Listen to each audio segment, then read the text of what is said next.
여러분은 거듭남의 비밀을 알고 거듭남의 비밀을 확신하십니까?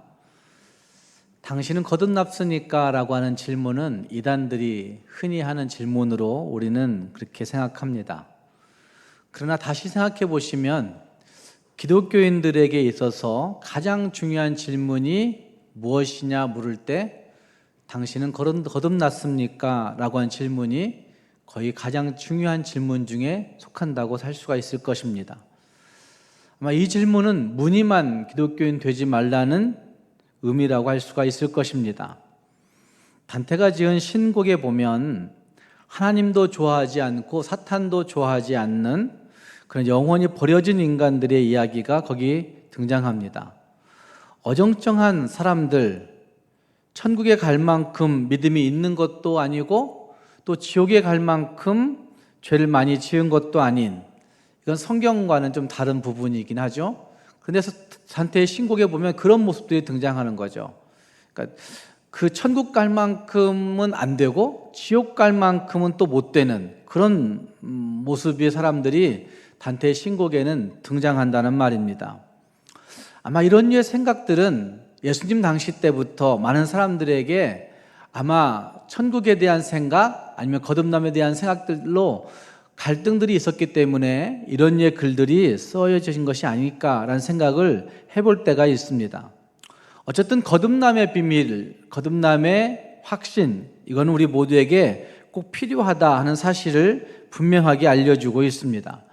요한복음 3장에 보면 니고데모라고 하는 그 관원이 높은 직위에 있는 사람이 거듭남의 비밀에 대해서 관심을 가지고 있는 것이 거기 등장합니다.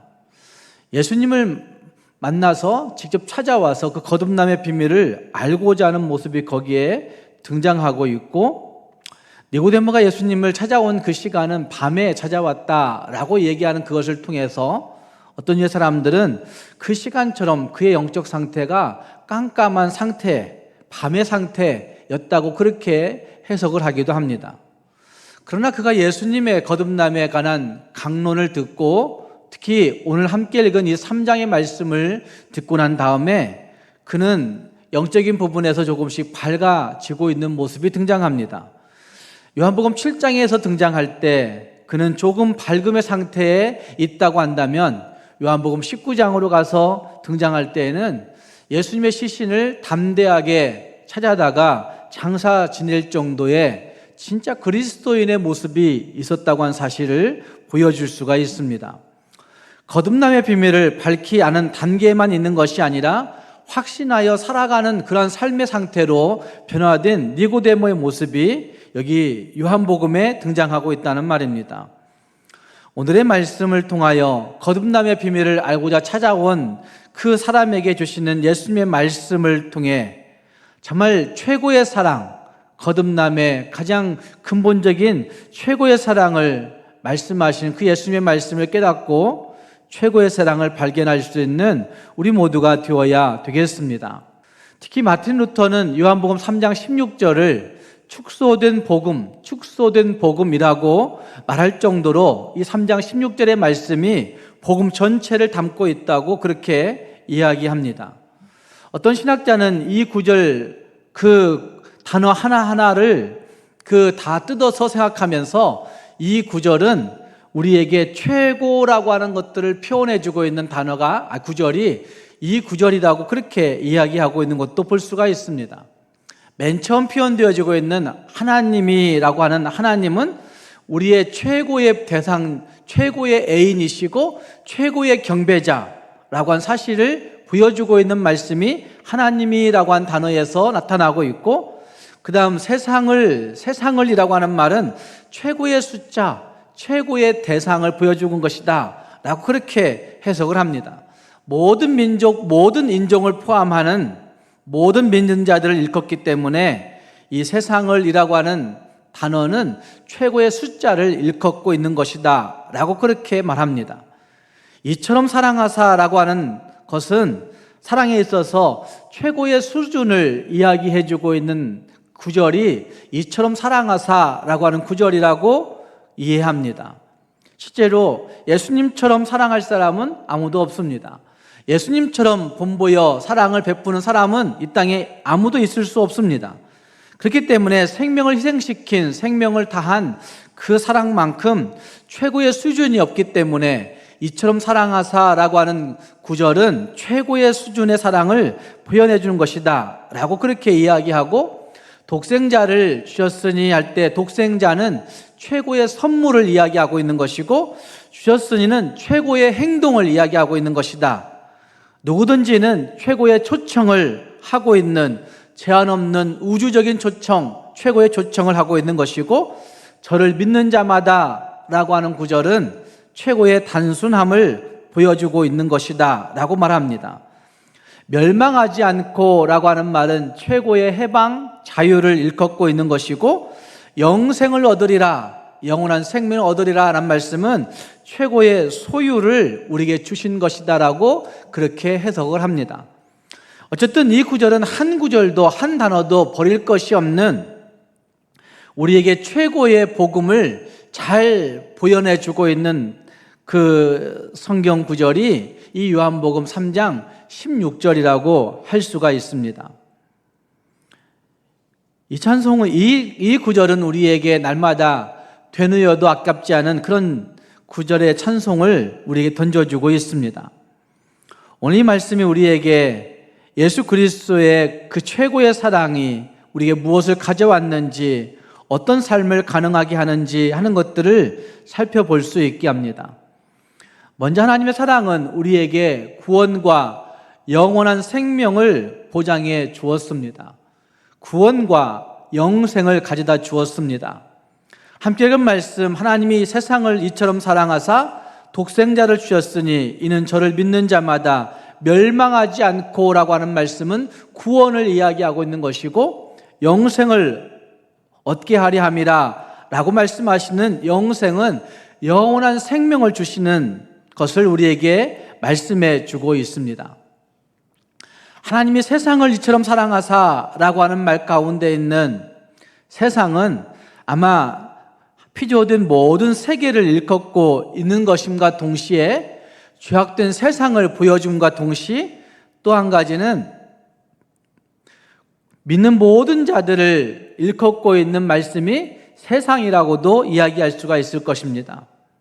사랑과 구원의 대상으로서의 그 세상, 멸시와 멸망과 심판의 대상으로서의 세상이 아니라 사랑과 구원을 베풀 그 대상으로서의 세상을 하나님이 여기에 세상을 이처럼 사랑하사라고 하는 구절을 통해서 우리에게 말씀해 주고 있다는 말입니다. 또 세상을 다시 생각해 보시면, 이 세상은 구원받는 믿음의 대상들을, 믿는 자들을 일컫고 있음과 동시에 어쩌면 우리 자신들을 일컫고 있는 말씀으로 분명히 볼 수가 있습니다. 이사야서 43장 1절 말씀에 이렇게 말씀합니다. 야곱아, 너를 창조하신 여호와께서 지금 말씀하시느니라. 이스라엘아, 너를 지으신 이가 말씀하시느니라. 너는 두려워하지 말라. 내가 너를 구속하였고 내가 너를 지명하여 불렀나니 너는 내 것이라. 내가 너를 구속하였고 내가 너를 지명하여 불렀나니 너는 내 것이라 말씀하시는 그 말씀에서 구속받은 자들을 너라고, 우리라고 표현하고 있는 말씀을 보시면, 요한복음 3장에서 표현되어지고 있는 세상은 불특정 다수, 믿는 많은 사람을 표현함과 동시에 다시 생각해 보시면 한 사람 한 사람, 우리 자신들을 일컫고 있는 말씀임에 틀림이 없다는 말입니다. 뿐만 아니라 에베소서 1장 말씀에서도 그렇게 말씀하십니다. 곧 창세전에 그리스도 안에서 우리를 택하사 라고 말씀하시는 그 말씀, 우리를 예정하사 예수 그리스도로 말미암아 자기의 아들들이 되게 하셨으니 라고 하는 그 말씀을 보시면, 하나님은 세상을 불특정 다수의 세상만 보신 것이 아니라 구원받을 택함받은 우리 자신들을, 여러분과 저를 한 사람 한 사람 뜯어보시고 있는, 지명하여 보고 계시는 모습이라고 하는 사실을 분명하게 말씀하고 있다는 말입니다. 그렇기 때문에 이 말씀들은 하나님께서 최고의 사랑으로 우리를 하나님의 자녀, 하나님의 아들, 하나님의 딸 되게 하셨음을 보여주고 있는 말씀이 여기에 있다는 말입니다. 지명하여서 택하여서 사랑하시고 지명하여서 택하여서 구원하실 뿐만 아니라 지명하여서 택하여서 우리를 하나님의 아들이 되게 하셨다라고 말씀하고 있는 것입니다. 이것이 하나님의 위대한 최고의 사랑이요 최고의 터치하심이라고 할 수가 있는 것입니다. 피조물된 인간의 행복은 그 하나님의 사랑 가운데 있을 때 가능한 것입니다. 하나님의 그 사랑 가운데 있을 때 우리는 행복할 수 있고, 그 사랑 떠나면, 그 능력 떠나면, 그 은혜를 상실하면 우리는 한없이 피폐해질 수밖에 없는 인간이란 사실을 우리에게 보여주고 있다는 말입니다. 복음 찬송 중에 정말 오랫동안 질리지 않고 실증나지 않고 항상 들어도 평안하게 들을 수 있는 찬송 한 곡을 제가 꼽아본다고 한다면 저는 당신은 사랑받기 위해 태어난 사람이라고 한 찬송이라고 생각합니다. 아마 예수 안 믿는 사람들조차도 이 찬송을 컬러링으로 틀어주는 많은 사람들이 있는 것을 보면 아마 예수 믿는 사람들이나 예수 안 믿는 사람들 모두가 당신은 사랑받기 위해서 태어난 사람, 그 사랑 받고 있음이라고 한 사실을 새겨보고 싶은 마음들이 그들 안에 있다고 생각이 되어집니다. 근데 그 찬송을 잘 듣다 보면 이런 구절도 있습니다. 태초부터 시작된 하나님의 사랑은 우리의 만남을 통하여 열매를 맺고 당신이 이 세상에 존재함으로 인해 우리에게 얼마나 큰 기쁨이 되었는지 당신은 사랑받기 위해 태어난 사람이라고 이야기하는 가사가 있습니다. 태초부터 시작된 하나님의 사랑이 우리를 그렇게 만들었다고 말씀하시는, 태초부터 하나님께로부터 시작된 하나님의 그 터치하심으로 말미암아 부요를 누리고 복을 누리고 기쁨을 누리고 행복하게 살도록 지음받은 하나님의 자녀들이라고, 하나님의 아들들이라고 말씀하고 있다는 말입니다. 사랑하는 여러분, 얼마만큼이나 이 사랑에 대해서 확신하고 계십니까? 나의 존재가 하나님의 사랑의 터치하심을 통해서 존재되었구나 라고 한 사실에 대해서 얼마만큼의 감격을 가지고 이 땅을 살고 계십니까? 사랑을 주어서 구원받게 하시고, 사랑을 주어서 영생을 얻게 하시고, 사랑을 주어서 저 천국에 이르게 하셨다는 사실들 때문에 얼마나 감격하느냐 하는 것입니다. 영생이라고 하는 단어는 천국에 산다는 뜻을 가지고 있습니다. 영원한 생명이라고 하는 의미가 분명히 있지만 다시 생각해 보시면 천국에 사는 백성이라고도 이야기할 수가 있다는 말입니다.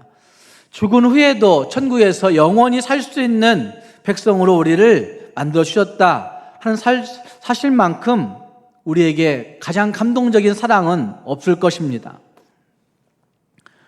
오래전에 중국 스촨성에 큰 지진 나서 그 포대기에 쌓인 아기를 안고 있던 엄마의 그 휴대폰 문자가 많은 사람들에게 귀감이 된 적이 있었습니다. 사랑하는 나의 보배야, 만약 네가 살아남으면 꼭 기억해다오, 내가 너를 사랑했다고 라고 하는 문자를 이 엄마가 그 지진 그 파편 덩어리 밑에서 신음하면서 휴대폰에 그 문자를 새겨 넣었던 것이죠. 그래서 그 당시에 많은 언론들이 모정의 위대함, 그 아이를 끌어안고 자기가 온몸으로 그 건물 더미를 다 견뎌내면서 써낸 그 사랑의 위대함을 이야기했던 것들을 볼 수가 있습니다. 어쩌면 피조물의 사랑이 아무리 위대하고 감동적일지라도 피조물의 사랑은 한결같을 수는 없습니다. 그 엄마는 죽는 순간에 그런 모습을 가지고 있었지만 피조물의 사랑은 한결같지 못합니다. 저와 여러분 보면 그렇지 않습니까? 자식들을 사랑한다 이야기하지만 그 사랑이 한결같게 항상 존재하지는 않을 때가 종종 있다는 말입니다. 또한 피조물의 사랑은 진실하지도 않습니다. 어쩌면 피조물들이 가지고 있는 사랑들을 잘 분석해 보시면 언젠가는 사랑하다가도 어떤 때는 사랑이 식어져 버리는 일들이 참 많이 있는 것을 보면 피조물의 사랑은 진실할 수가 없다는 말입니다. 피조물의 사랑은 성실할 수도 없습니다. 피조물의 사랑은 어떤 경우에도 영원한 생명을 보장해 줄 수는 없습니다. 그러나 하나님의 사랑은 우리의 영혼을 보장해 줍니다. 영생을 우리에게 가져다 준다는 말입니다. 우리를 영광스러운 존재로 살게 해 주신다는 말입니다. 저주스럽고 수치스럽고 어쩌면 죄로 인해서 죽음이라고 하는 것이 우리에게 다가왔는데도 불구하고 하나님은 그 죽음을 바꾸어 영생으로 우리에게 허락해 주시는 사랑이 있다고 말씀하고 있습니다. 마귀의 종이 아니라 하나님의 아들로 살 수 있는 권세를 우리에게 허락해 주셨던 것입니다. 사랑하는 성도 여러분, 하나님의 사랑이 저와 여러분에게 이와 같이 부어졌다는 사실을 다시 한번 기억하면서 하나님이 세상을이 아니라 하나님이 나를 이처럼 사랑하사 독생자를 주셨으니 이는 그를 믿는 자마다 멸망하지 않고 구원받게 하시기 위해서 하나님이 그 사랑 베풀어 주셨다는 사실을 확신하고 찬송할 수 있는 우리 모두가 될 수 있기를 주님의 이름으로 축복합니다. 함께 읽은 말씀 가운데 우리가 기억해야 한 또 한 가지 사실은 하나님의 사랑을 확신한 그 하나님의 자녀는 어떤 삶을 살아가야 되는가 하는 것을 이 말씀이 잘 보여내 주고 있습니다. 하나님의 아들은 그 품격에 맞는 삶을 살아가야 된다는 말입니다. 최고의 사랑을 받은 우리들, 하나님의 자녀가 된 우리들이 하나님의 모습을 가지고 살아가는 그런 모습이 거기에 있어야 된다는 말입니다. 너희가 다 믿음으로 말미암아 그리스도 예수 안에서 하나님의 아들이 되었다고 말씀하시는 갈라디아서 3장의 말씀처럼 그리스도 예수 안에서 하나님의 아들 된 우리 모두가 하나님의 아들됨의 모습을 가지고 살아가는 그 삶의 모습이 있어야 된다는 말입니다. 사랑은 인생을 송두리째 바꾸는 능력이 있습니다. 하나님의 아들은 하나님의 영을, 예수의 영을 가지고 예수의 영의 지배를 받아 이 땅을 살아가야만 합니다. 어쩌면 하나님의 아들다운 삶이 거기에 분명히 있다는 말입니다. 하나님의 아들에게 맞는 생각이 있고 하나님의 아들에게 맞는 마음이 있고 하나님의 아들에게 맞는 삶의 모습이 있고 하나님의 아들에게 맞는 그 말과 행동이 있어야 된다는 말입니다. 함께 읽은 말씀 3장 21절 말씀에 그런 말씀을 합니다. 진리를 따르는 자는 빛으로 오나니 이는 그 행위가 하나님 안에서 행한 것임을 나타내려 함이라 하시니라 라고 말씀하시는 말씀이 있습니다. 어쩌면 진리를 따르는 자는 어떤 모습의 삶을 살아가야 될 것인가 하는 고민을 가지고 있어야 된다는 사실을 분명히 말합니다. 우리가 종종 거지 왕자의 이야기를 이야기합니다.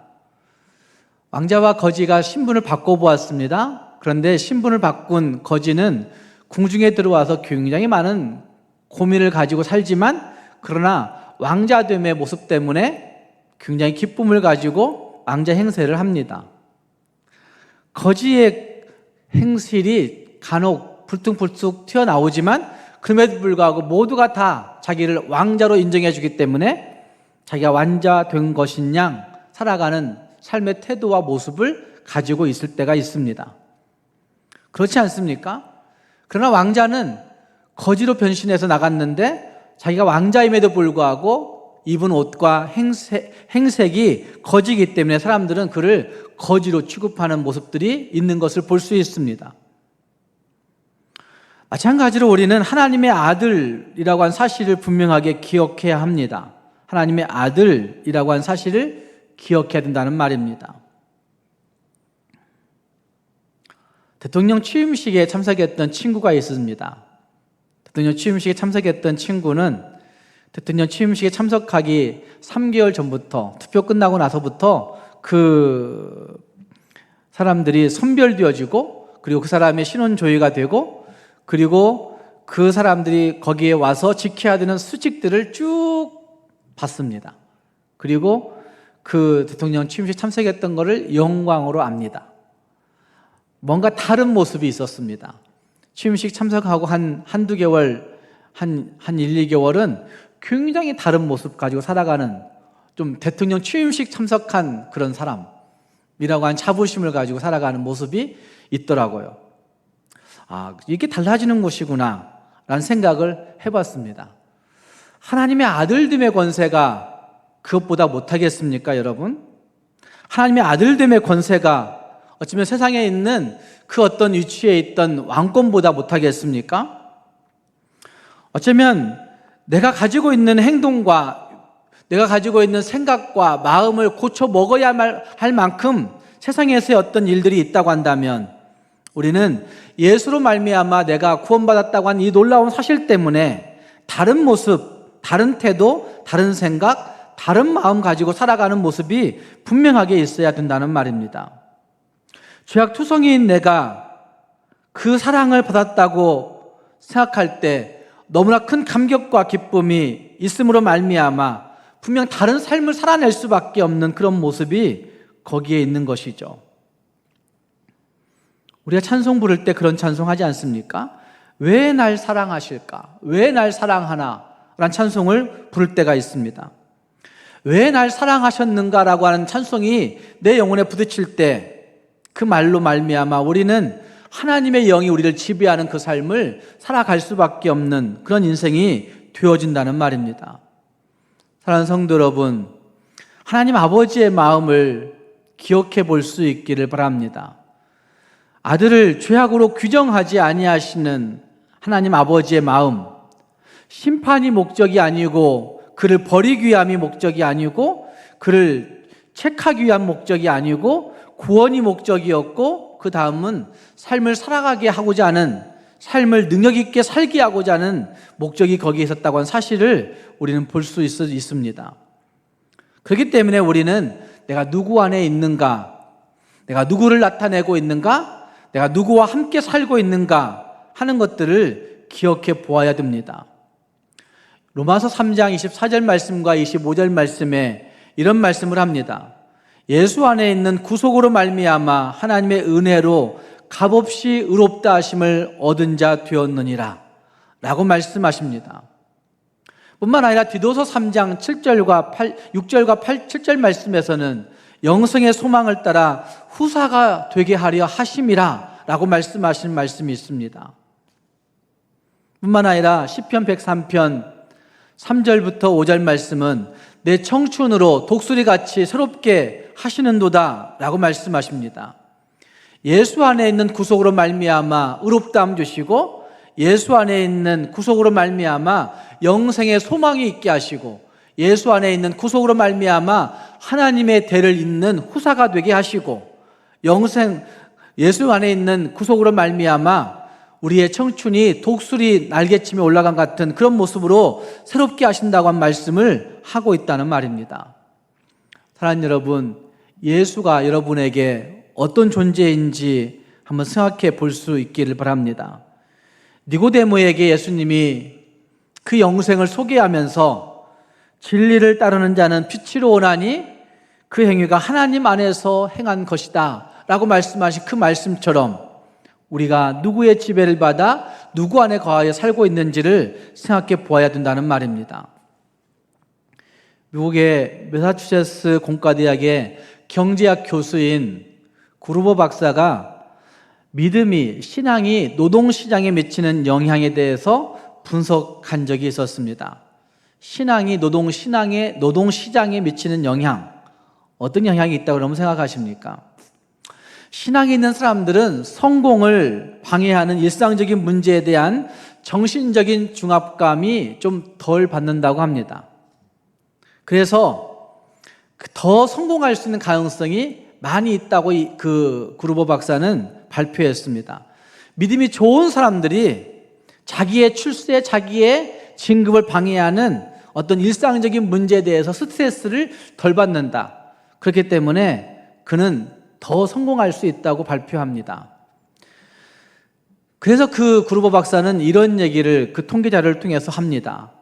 예배 출석률이 2배가 되면 가계 소득이 9.1% 증가하고 예배 출석률이 2배가 증가되면 복지지원금 수혜 요청이 16% 감소하고 예배 출석률이 2배가 되면 이혼 확률도 4% 줄어든다고 그렇게 그는 통계 자료를 통해서 말하고 있는 것을 볼 수가 있습니다. 어쩌면 진짜 믿음이 좋은 사람들이 어떤 삶을 살아내는가 하는 것이 그 통계 자료에 잘 나타나고 있는데 예수 안에서, 그리스도 예수 안에서 구원받은 영생을 소유한 사람들은 그들의 삶을 위대한 모습으로 바꾸어 간다는 사실들을 우리에게 분명하게 말해주고 있는 것입니다. 사랑하는 성도 여러분, 예수 그리스도 안에서 최고의 사랑을 받은 우리 모두가 이제는 최고의 삶을 살아낼 수 있는 우리 모두가 될 수 있기를 바랍니다. 다시는 종의 멍에를 매지 말고 믿음 안에서 진짜 최고의 사랑, 최고의 은혜를 나타내며 이 땅을 능력 있게 살아갈 수 있는 저와 여러분이 될 수 있기를 주님의 이름으로 축복합니다. 기도하겠습니다.